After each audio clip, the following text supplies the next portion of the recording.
Welcome to DIYEasyCrafts.com.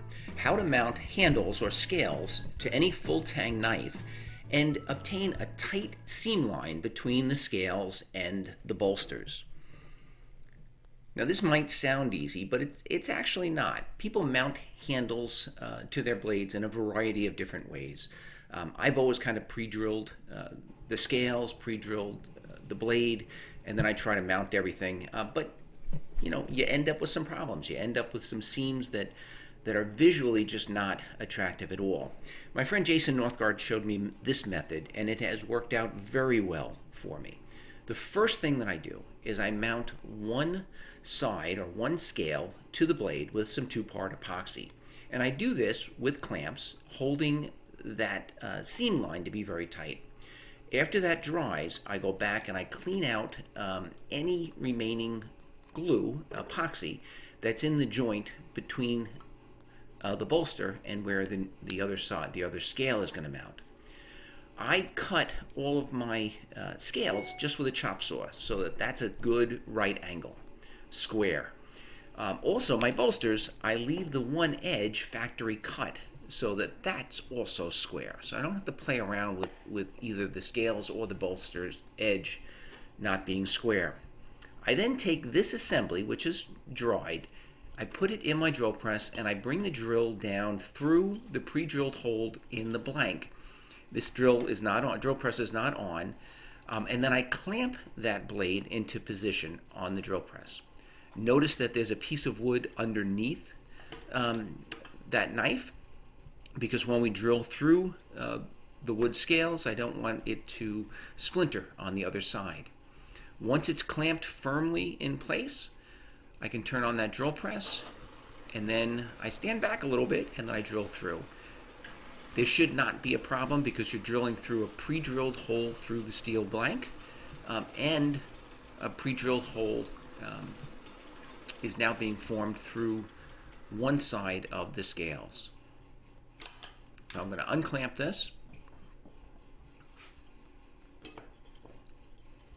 I mentioned that my friend Jason showed me this. This whole process definitely takes a little bit longer than the way I used to mount my scales, but it's actually easier, and the end result is much, much better. The only time difference really is that you have to let the glue cure in between each of these steps.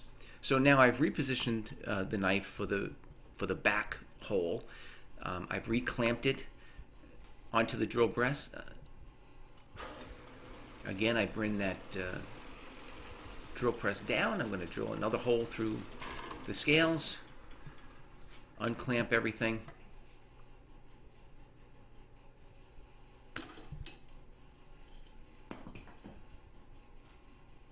And you can clamp this down any way you'd like, as long as it's secure and it's not going to lift up. You don't want any of these big blades spinning. So now you have one half of the scales glued into position and holes through both the tang of the knife as well as that wood. I'm going to cut off the excess wood from around the blade, and this is just going to prevent me from having to grind that all away later. The wood scales is still flat on that opposite side. I'm now going to glue the second half of the scales into position. I'm using a two-part epoxy. I've prepped the steel with sandpaper or emery paper and also an alcohol wipe. And then I'm putting a small amount of two-part epoxy on both the scales as well as the tang of the knife.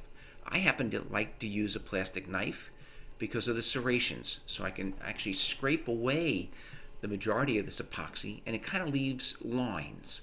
Just like if you were tiling your bathroom, grout lines.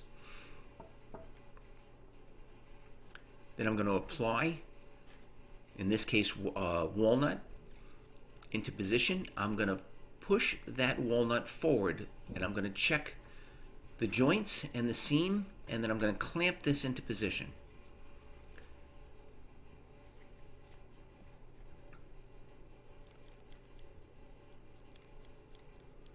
Once I get one clamp on, I'm going to recheck those joints, both top, the corner, and also looking at it from the bottom of the corner and also from straight on the entire seam. You want to make sure that that wood is pushed down tightly against that bolster, and then clamp it with another clamp, and then set that aside to dry. And this is where you have to have a little patience. It's certainly not one of my strong points. After this dried, I actually let it dry overnight. I was very proud of myself. Now we've got both sides of the scales mounted with epoxy, and we're just going to repeat that process. So I'm going to reposition the wood underneath, so I'm not drilling into a pre-drilled hole, so that I'm not going to end up with any splinters. I'm going to position my drill bit, my 1/4 inch bit, right through the existing hole in the top scale and the tang of the knife. Then I'm going to clamp that whole blade assembly right to the bed of the drill press.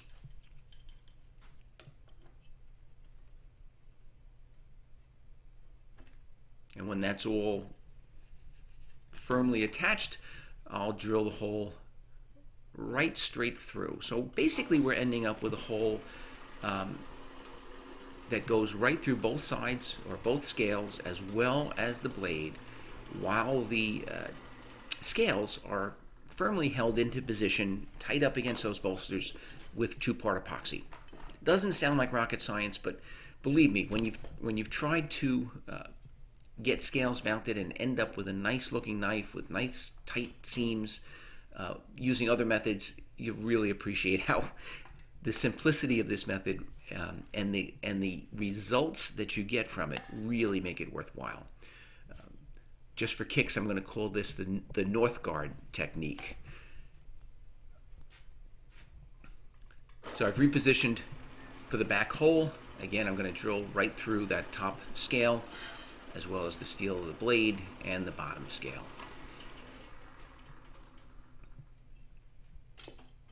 Now that's it. That's the hard part. The hardest part was waiting for the glue to dry. I'm now going to take this assembly. I am going to trim off that extra excess wood from the bottom scale, just so that I don't have to sand and grind that all away, just a little bit faster.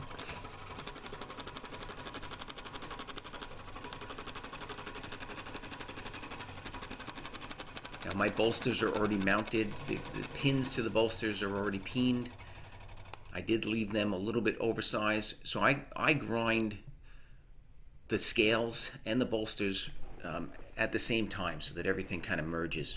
The last step in this process is really just going to be to add the brass pins. Doesn't matter if you're using solid brass or if you're going to use decorative pins. Either way, they go on pretty smoothly. I add a little bit of 2-part epoxy to the pins and just push them into place.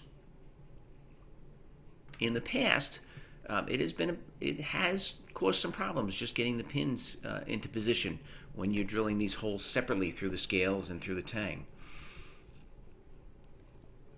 And then here, you can, however you want to work your handles. It doesn't matter whether you're using a sander, a belt sander, or I happen to like the flap sanding wheel just on a angle grinder. And I grind my handles down until they're flush with the bolsters, and then I sand them all down to a 220 or a 320, and then I buff them out. But this is the basic process. You end up with a nice tight seam in between your handles and the brass bolsters. It really ends up making for a better finished product.